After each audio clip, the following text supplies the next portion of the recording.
welcome to a special episode of Melt. I'm Ritvika Gupta.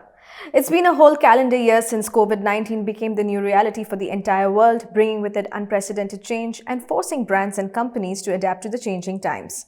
In this episode, we take a look at some of the conversations we have had on Melt through the last year to bring together ideas and lessons that will stand the test of time and help marketers and businesses navigate what lies ahead.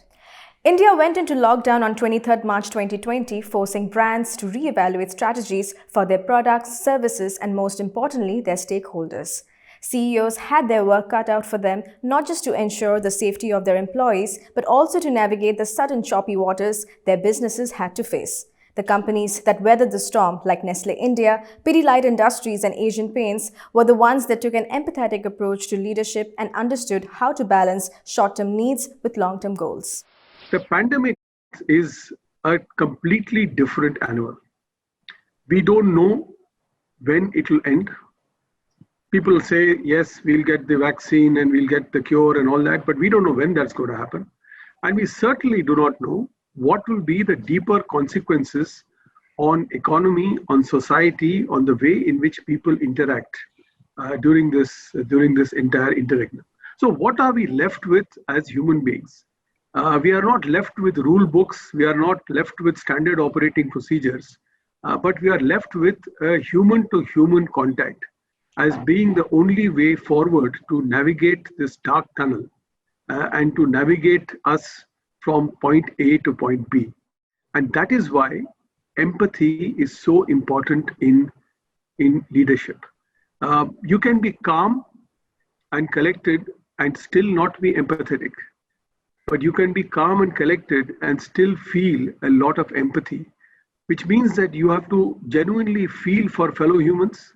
Number two is you must have the capability to understand their point of view. And most importantly, as a leader, you must want to do something about it. You can't just sit there and say, I feel your pain, but then you say, look, I'm sorry, but I can't do anything about it.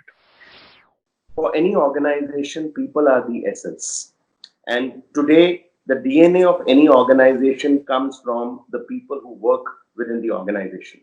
As a step towards this, while there were so many pressures in terms of stringent cost-cutting measures, we took a very considered opinion, and I personally felt that in these tough times, we need to award our employees very strongly. And I took a reverse tide in terms of looking at saying that we will increase the salaries of our employees.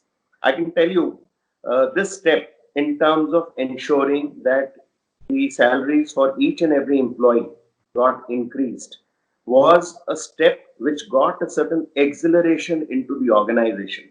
So much so that so many employees wrote to me saying that we can join the organization at any point of time, at even midnight if it is required. At a clarion call, we will all come together and we will see that the organization is able to take whatever steps to kind of go ahead and establish themselves in terms of whatever business they can do. I feel that for any organization, in the life cycle of any organization, these problems will come. The environment will offer challenging situations. These are blips which will come in. And I think as leadership, we have to accept that in the entire big life cycle of any organization, we need to take considered opinions, which go a long way in terms of establishing a rapport with the people so that they truly feel that when you say that you are a responsible and a caring brand, you really mean it. It's not a flash in the pan in terms of saying so and acting in a very, very different manner, given the constraints which might come in. You have to last it out and you know that the good times will return. So in our case, we're never a company that worries about this quarter and this quarter we must show this number. Our promoters, in fact, we spoke about Madhukar Bhai, his whole philosophy is do the right thing and the numbers will follow. So really as an organization, frankly, we're only concerned about doing the right thing for our consumer, the right thing for our customer, the right thing for our user, and most importantly, the right thing for our employee. And if you do that, frankly, the results will follow. And if you look at our track record over the last, many, many years, hopefully that's a good testament to that philosophy. So for us, we are not worried about, this month and next month and so on. Yes, of course, we will conserve cash. We will do all the right things, but we will not do things which help us in the short term, but actually damage us in the long term. We are a long-term player. These days, I believe that the long term is the next 3 years. So we're focused on being a company that keeps building on its strengths. Fortunately, we're a financially prudent and very strong company. And our belief is as this goes forward, the tough are the guys who will actually win in this situation over a period of time. A few companies, including India's dairy giant Amul and FMCG majors Marico and Hindustan Unilever, emerged from the lockdown in a much stronger position than before. While operations pivoted to help meet consumer demands, communication and media strategies had to be changed as well. So while Amul took to increasing advertising spends on news channels, Marico chose to emphasize trust and brand safety, while HUL changed media weight depending on the changing media consumption trends. No, you see, let me tell you, people are sitting at home and a whole family is there. And what is the talk generally? What to make, what what he knows, she knows, what to cook, what to eat, what are the new recipes on the YouTube. So people are now talking and doing only cooking. And cooking means food. And food means dairy products, maximum. Whether you take cheese or you take our mithai made condensed milk or cream or butter or ghee. So we realize that this is the best time to target the whole family as a segment. And they are watching all this TV news. I mean, if you see on the social media type of demand which we are getting, like paneer, sale doubled. I mean, people are now eating a lot of paneer or cheese also. So I think we have got the top of the mind slot. And also very good image also about Amul because of our association with Ramayana and Mahabharata. I think that was a very right decision because now later on when this lockdown is lifted and there will be thousands of advertising on the media will be lost. I would say, I think 2-3 things. People are looking for trusted brands. People are looking for leadership brands. And in this kind of a situation, I believe stronger brands and stronger organizations, especially with resilience and stronger distribution, they get stronger and the weak gets weaker. And there's a huge opportunity for, as you know, that in 90% plus of our 90% of our portfolio, we are number one. 95% of the portfolio, we are number one or number two. And therefore, this is our, even if the category doesn't grow at the level it is supposed to grow. And you may be aware that there was a slowdown that was happening in consumption even before COVID hit. Absolutely. So therefore, numbers we've seen. I think the issue is that what we have to do is to drive, I would say, market share gain and make up even if the category growths are not there. And the second thing is, as a marketeer, I think people are not only looking for trusted brands they can trust. They are also looking for, in these times, can we pass on value to the consumer? Right. Because I think value is very, very important. A significant portion of our consumers in the middle income group or the bottom of pyramid will have issues of disposable income and over the next couple of quarters. And it is very, very critical we pass on that value to the consumer. See, media weight ultimately follows demand, Anand. So what are the big changes that we are noticing in demand? We are noticing that there are some categories which are very heavily positively impacted by COVID, and it's not COVID itself, but by the new COVID and the new normal. I mean, the whole continuum. Some which are kind of neutral to it, and some which are pretty negatively hit by it. The ones that are positive, of course, like categories like hygiene that HUL plays in, but in-home food is a very big part of it. So media weights have gone up there. I mean, categories that are neutral, there aren't that many which are neutral in the foods and refreshment space, but a lot of eating out categories. We have an out-of-home tea business. We have an out-of-home restaurant business called Unilever Food Solutions. We have an ice cream business where a large part of it is consumed out of home, but that has dramatically shrunk. So, you will find a shift between, I can only talk to you about foods and refreshments, but if you think about it conceptually, categories that are consumed heavily in home and in the confines of the home, you will find if you go and do media weight studies, you'll find much more media on them than out-of-home categories. And that certainly bears out in the portfolio that I handle in foods and refreshments and levers. The lockdown also brought with it a greater need for collaboration between brands and their agency partners.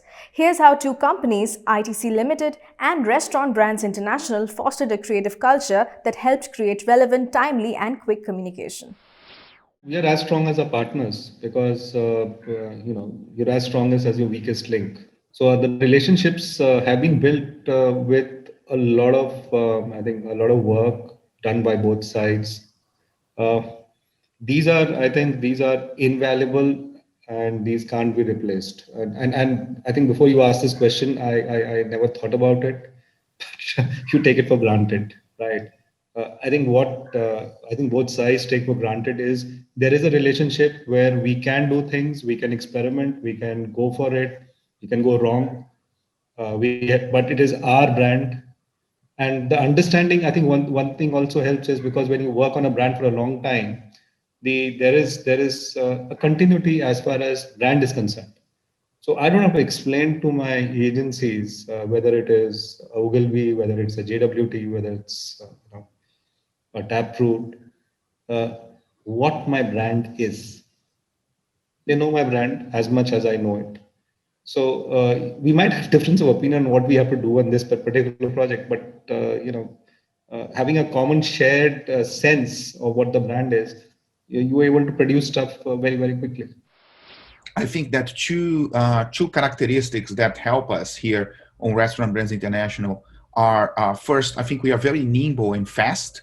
So we were able to adapt to what was happening like very quickly. And we work very collaboratively together. So each country helping, feeding the other markets with knowledge of what was happening there, and then creating assets and creating materials and creating campaigns and creating procedures that would help with safety of the crew, with safety of the guest. So it was really like a joint collaborative effort with everyone like running at the same time and trying to map the different situations that the different markets had over time. I think that if you have a marketing team in an organization that's able to move fast and to pivot and change direction when it's needed, it becomes a bit easier because that's the way we work. I think that if you are in a corporation that moves slowly and you need like layers and layers of approval and decision making takes time, then I think you had a very hard time. Welcome back. You're watching a special episode of Melt, where we are revisiting conversations from the last year to highlight lessons that will stand the test of time. The COVID-19 pandemic and ensuing lockdown fundamentally changed the world as we know it. People were living differently, buying differently, and in many ways thinking differently, thereby evolving the attributes and behaviors of the average Indian consumer. What changes were temporary and what will be permanent? Listen in. I think this whole temporary disruption of gender roles, in India, of course, everything and the opposite will happen. So it may stick in some cases, but by and large, I think it's going to be, I did that and now I bought a lifetime ticket out of housework, and let the wife do it, let the maid do it. I think it'll go back to status quo. There will be some changes, I guess, in terms of at the margins, because we've all been doing it, so we know how it's done, which companies can look at. We're now washing clothes, so I know exactly how long surf lasts. I know that something with conditioner feels this way and something without feels that way. But it's at the margins. I think the big change is health, wellness, immunity, and so on. I've never bothered about leaving chappals at the door. I don't have carpets. I used to kind of obviously respect households that did it, but wonder how long, outside so dirty anyway. But I think now I'm going to start doing that. I think and I think it's also in a sense back to where we used to come from, all the juta and the don't touch this and, wash this 100 times and wash your hands after this and that, wash your clothes every time you go out and come back. Beta muh haath dho ke khana ke liye baith jao. I think all that is going to have a little more credence. That's what I think. End of the day, I feel the responsibility now lies with us to make sure that we can draw that beautiful line between a consumer feeling secured in the environment and feeling scared in the environment or feeling overwhelmed with the apparatus. Because nobody wants to go out in and eat in a very stressed atmosphere. I had a friend from Delhi call me and say that she went to Khan Market to eat and some restaurant. She said, I did not enjoy it because for me, eating out is not only about topping my tummy. It is about the whole experience, the noise, the interaction, the energy, which was missing. So I think that is going to be one of the biggest challenges we have. And I think the answer to that problem lies in how soon do we find an antidote or a vaccine which works on people. Because end of the day, it is the mental scar. People are scared. And apart from that, I think the masks, the gloves, the sanitizers are going to be our permanent friends for very long time to come, which essentially, if you ask me, is not such a bad thing, especially the sanitizer, because our personal sanitization habits needed an upgrade, which has now fortunately come because of this one. On the other side, I think the biggest change that we will see is reduced menus in every restaurant. That's going to be a change which will, and two reasons for it. One is the number of people who can work in the kitchen will now get reduced because of the people distancing norms. And also, I think in order to save your wastages and all, restaurants will like to use lesser SKUs in the restaurants, which essentially means that I may not have 50 dishes that I used to have earlier, but I will have the top 30, which is not a bad thing. Anyway, the top 30 probably contribute 90% of your sales. So that's another change I see. And I think, on a larger picture, Anand, we need a slew of what I call confidence building measures for consumers to come back to us. One thing is very certain. The kind of changes we saw in the security environment post 9/11 is what we will see in hygiene after this pandemic. Right. That is for sure. And I don't think life is going to be the same ever again in a way. Certain segments will suffer more than others. For example, a lounge bar or a banquet will suffer more than, let's say, a QSR. But eventually everybody will suffer. Right. It'll be an all new world we'll wake up to in the post-pandemic era. The other big change on the account of the lockdown has been the quick adoption of digital technologies for both work and leisure. So while on one hand, OTT services and television came to the rescue to plug the need for entertainment, on the other, virtual events became the new destination for brands to continue learning, interacting and networking with their customers and communities. See, the problem is that a lot of us just speak to PLU, which is people like us, and imagine that the rest of the world is exactly the same as me and my neighbor. So obviously it's not, because if you look at the income pyramid of the country and availability of content therefore to them. So if there is about 260 million people, homes in the country, the bottom 100 million homes in that pyramid don't even have a TV to start with. And of the 260 million homes, the top 5 or 6 million or maybe 10 million homes, I mean it's between 5 and 10 million, have high-speed broadband. So if you want to watch recorded content or internet-based content on a large screen, then it's these 5-7 million homes who have access to it. In addition, there is 4G, on which you can watch stuff on your phones. But majority of the country, which is about 130 odd million homes of pay TV and about 30-35 million of free to air, so that's about 165 million homes in the country, are watching live content on TV. Right. I mean, When you say TV, any number of subscription figures for any of the OTT apps pale away in front of the 130 million pay TV and 35 million free to air homes. Right. So to put it simply, what you're telling me is this is a lot of noise in circles that I go down. Say that. I certainly would not say that. It's a niche. It is a niche that is growing very, very fast. Right. The base is so small. Right. And the pace of TV growth itself is so large that TV will always be running ahead of OTT. I think when we go back to normal, whenever is that, and once people have forgotten and are not afraid, and social distancing is not a concept any longer, we will go back to face events. What quantity, what numbers, I don't know, because one thing has changed. I think more and more CXOs have now become comfortable with the thought of doing online meetings, for example, right? And so similarly, I'm wondering when small meetings need to be done, I think that's where the situation will change. When very informative, information-led conversations need to be done, even if they are one to many, I think you will find a lot more openness in people for virtual events.